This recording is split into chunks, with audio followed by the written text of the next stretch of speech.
Hi అండి, అందరూ ఎలా ఉన్నారు? ఈరోజు ఆల్రెడీ థంబ్నెయిల్ చూసుంటారు కదండి. రాయలసీమ స్పెషల్ కంది కారం అండి. మీకు ఇది ఎక్కడి నుంచి తెలిసిందా అని అనుకుంటున్నారా? ఎప్పుడు మా వంటలే చేశాను అనుకోండి, రొటీన్ వంటలు అయిపోతుంది. అందుకని నేను ఎక్కడెక్కడ నా ఫ్రెండ్స్ ఉన్నారు, నా కొలీగ్స్ ఉన్నారు, నాకు తెలిసిన వాళ్ళు ఉన్నారు అని చెప్పి వాళ్ళకి కాల్ చేసి వాళ్ళ స్పెషల్స్ ఏంటని కనుక్కొని నేను తెలుసుకొని ట్రై చేసి బాగా వచ్చిన తర్వాత మళ్ళీ నేను వీడియో తీసి మీకు ప్రజెంట్ చేస్తున్నాను అనమాట. ఈ మధ్య అన్నీ అలాగే జరుగుతున్నాయండి. ఆ మధ్య తీసిన పన్నీర్ 65 కానీ అన్నీ అలాగే జరుగుతున్నాయి. సో ఆ విధంగా ఈరోజు అక్క మీరు ఎప్పుడు సాంబార్ అవి పెడుతూ ఉంటారు కందిపప్పుతోటి, లేకపోతే పప్పుచారు పెట్టుకుంటారు, ఇవి అవి. ఇది మాది కొంచెం డిఫరెంట్ మోడల్, డిఫరెంట్ స్టైల్. ఇది ట్రై చేయండి అక్క అని చెప్పి నాకు ఒకసారి చెప్పింది మహిమ అనే అమ్మాయి, మాకు రాయలసీమ కొలీగ్ అనమాట. సో ఈరోజు అందుకని తన చెప్పిన స్టైల్లో నేను ట్రై చేశాను. 2 times మంచిగా వర్కౌట్ అయింది. 3rd time మీకోసం అనమాట. సో ఈరోజు మన స్పెషల్ రాయలసీమ కందికారం. మరి అది ఎలా చేయాలో చూసేద్దరు, వచ్చేసేయండి. సో ఈ రాయలసీమ కందికారానికి కావాల్సిన పదార్థాలు చూద్దామండి.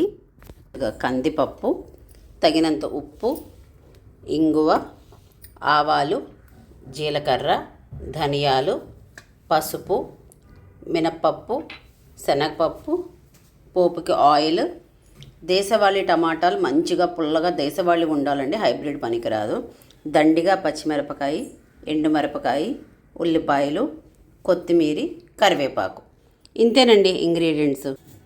ముందుగా మనం కందిపప్పుని ఒక అరగంట ముందు నానబెట్టుకోవాలండి. సో ఇలా వాటర్ వేసి నానబెట్టుకుందాం ఒక అరగంట. ఈ పప్పు నానేలోపు ఉల్లిపాయలు అంటే ఒక ఉల్లిపాయ పక్కన పెట్టేసుకున్నానండి. సో ముందు ఈ ఉల్లిపాయలు ఒక్క ఉల్లిపాయ 4 ముక్కలుగా, అంటే పెద్దవే తరుక్కుంటే సరిపోతుంది, మరీ చిన్నవి ఏం అవసరం లేదు. అలాగే టమాటాలు కూడా ఒక్కొక్క టమాటా 4 లేకపోతే తప్పితే 6 ముక్కలుగా తరుక్కుంటే సరిపోతుందండి. అసలు ఈ ఐటెంకి చింతపండుతో అవసరం లేదు, టమాటా పులుపే సరిపోతుందండి. అండ్ ఇంకొక మిగిలిపోయిన ఉల్లిపాయ పోపు కోసం జస్ట్ స్లైసెస్ చిన్నది, మనం పోపు ఎలా పెట్టుకుంటామో దానిలా తరుక్కుంటే సరిపోతుంది. నేను ఇప్పుడు చూసారుగా ఉల్లిపాయల్ని ఇలాగ మధ్యలో జస్ట్ ఒక ఉల్లిపాయను ఒక 4 ముక్కలుగా చేసుకున్నాను. అలాగే టమాటాలను కూడా చూసారు కదా, పెద్ద ముక్కలే చేశాను. దీన్ని ఏం చిన్న ముక్కలు అవసరం లేదు, బట్ సింగిల్ ఉల్లిపాయలు మాత్రం ఇలా స్లైసెస్ లాగా చేసుకున్నాను. ఇవి పోపు కోసం, అంటే తాలింపు కోసం అనమాట. అలాగే పచ్చిమిరపకాయలు జస్ట్ చిన్న ఘాటు పెట్టుకున్నాను, మీకు చూస్తే అర్థమవుతుంది కదా ఇట్లాగా. సో అరగంట అయితే కందిపప్పు నానిపోయిందండి. ఒకసారి ఇది మరొకసారి, ఆల్రెడీ మనం 4 సార్లు కడిగిన తర్వాతే నానబెట్టుకుంటాము. మరొక్కసారి ఫైనల్గా ఈ వాటర్ వంపేసి ఉంచి రెడీ చేసుకుందామండి. చూసారుగా కందిపప్పు నేను మరొకసారి కడిగేసి రెడీ చేసుకున్నాను. నెక్స్ట్ చిన్న కుక్కర్ గిన్నె స్టవ్ మీద పెట్టుకొని అది కొంచెం వేడి చేసుకోవాలండి. వేడెక్కిన తర్వాత నానబెట్టి ఉంచుకున్న కందిపప్పు వేసేసుకుంటామండి. సో ఆ తర్వాత మనం పెద్దగా తరుక్కొని ఉంచుకున్న ఉల్లిపాయలు కూడా వేసేసుకుంటాము. చూసారుగా ఉల్లిపాయలు అన్నీ కూడా వేసేసాను. ఆ తర్వాత మనం పెద్దగా తరిగి ఉంచుకున్న టమాటా కూడా వేసేస్తామండి. ఒకసారి అడుగంటకుండా మొత్తం ఒకసారి బాగా కలుపుకుంటాము, ఎందుకంటే కిందన కందిపప్పు వేసాం కదండి. అడుగంటకుండా ఒకసారి అన్నీ బాగా కలుపుకోవాలి. చూసారుగా మొత్తం కింద మీద పై ఒకసారి కలిపేసుకున్న తర్వాత చీల్చి ఉంచుకున్న పచ్చిమిరపకాయ, ధనియాలు, జీలకర్ర, పసుపు వేసి మరొకసారి అన్నీ పట్టేటట్టు కలుపుకుందామండి. చూసారుగా అవన్నీ పట్టేటట్టు బాగా కలుపుకున్నానండి. సో ఇప్పుడు మనం రుచికి, అంటే ఈ కందికారానికి కావాల్సినంత ఉప్పు ఇదే స్టేజ్లో వేసేసుకుంటామండి. బాగా వేసుకున్న తర్వాత సో ఉప్పు వేసుకొని మరొకసారి కింద మీద కలిపేసుకుందాం.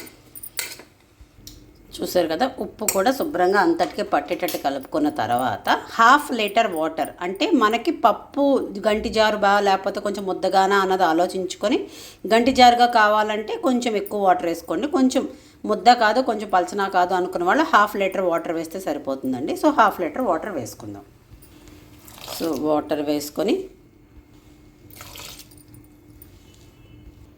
వాటర్ వేసిన తర్వాత మరొక్కసారి అన్నీ కలిపి, ఇంతవరకు నేను కుక్కర్లో ఇవన్నీ వేసినప్పుడు వెరీ లో ఫ్లేమ్, అంటే సిమ్ అంటాం కదండి, సిమ్లో పెట్టి ఒకటి కందిపప్పు, టమాటా, ఉల్లిపాయ ఇవన్నీ వేసుకున్నాను. ఇప్పుడు అన్నీ వేసేసాం కాబట్టి మూత పెట్టి మీడియం ఫ్లేమ్లో 3 నుంచి 4 విజిల్స్, కొంచెం ఇంకా మెత్తగా కావాలంటే 4 నుంచి 5 విజిల్స్ తెచ్చుకుంటే సరిపోతుందండి. చూసారుగా నేను మూత పెట్టేసి సో మూత పెట్టేశాను. ఇంతవరకు సిమ్లో ఉంది. సో నేను దీన్ని ఇప్పుడు మీడియం ఫ్లేమ్లోకి మార్చుకున్నాను. చూసారుగా, మీడియం ఫ్లేమ్లోకి మార్చుకున్న తర్వాత ఖచ్చితంగా 4 నుంచి 5 విజిల్స్, నేనైతే ఇంకొంచెం మెత్తగా చేసుకుందాం అనుకుంటున్నాను కాబట్టి 4 నుంచి 5 విజిల్స్ తెప్పించేస్తానండి. నేనైతే 4 విజిల్స్ తెప్పించానండి. సో దట్ నాకు మెత్తగా అవుతుంది, మంచి టేస్టీగా కూడా వస్తుంది. అందుకని 4 విజిల్స్ వచ్చాక ఆపేసాను. సో విజిల్స్ అన్నీ అయిపోయాక ఒకసారి చూద్దామండి ఎలాగుందో. చూసారుగా ఇలా ఉంది. కొంచెం కలుపుకొని పప్పు బద్దగా అనిపిస్తే కొంచెం ఎనుపుకుందాం అనమాట దీన్ని. చూసారు కదండి, బాగా ఇలాగ ఉంది. దీన్ని ఒక గిన్నెలోకి తీసుకొని మనం చూద్దాం, బద్దగా ఉంటే బద్దగా, లేకపోతే ఒకదానికి అనుపుకోవాల్సి వస్తే మనం కవ్వంతో అనుపుకుందామండి. చూసారు కదండి, నేను ఈ కుక్కర్లోంచి చక్కగా గిన్నెలోకి తీసుకున్నాను. పప్పు ఇంకా బద్దగా ఉంటుందేమో అనుకున్నాను కానీ ఎక్కడా లేదు. మనం తెప్పించిన 4 విజిల్స్కి మంచి లేహంలాగా అయితే అయిపోయిందండి.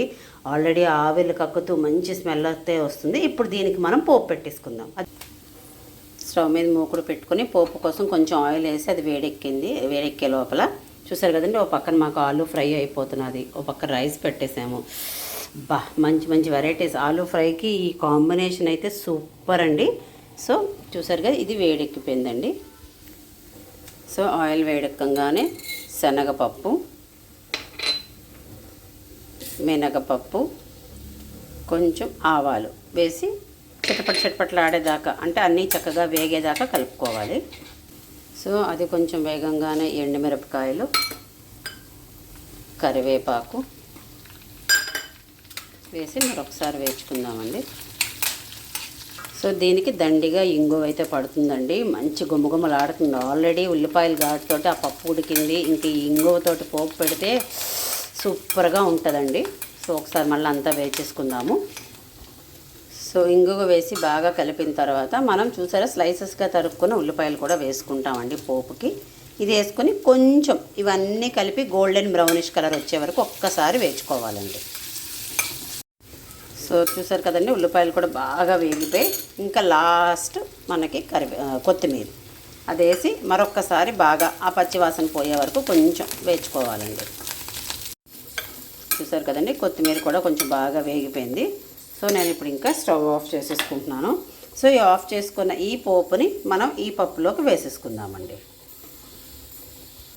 అంతేనండి, రాయలసీమ స్పెషల్ కంది కారం అయితే రెడీ అయిపోయింది.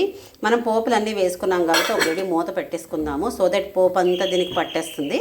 మనం ఇంకా దీన్ని సర్వ్ చేసుకున్నప్పుడు ఒక్కసారి కలిపేసుకొని తింటే యమ్మీగా ఉంటుందండి. కొంచెం పప్పుచారు టేస్ట్ వస్తుందండి, బట్ డిఫరెంట్ అరోమా. మీరు కూడా ఒకసారి ట్రై చేసి ఎలా వచ్చిందో కింద కమెంట్ చేయండి. Please do like, share and subscribe to ultimate Usha. ఉంటానండి, బాయ్.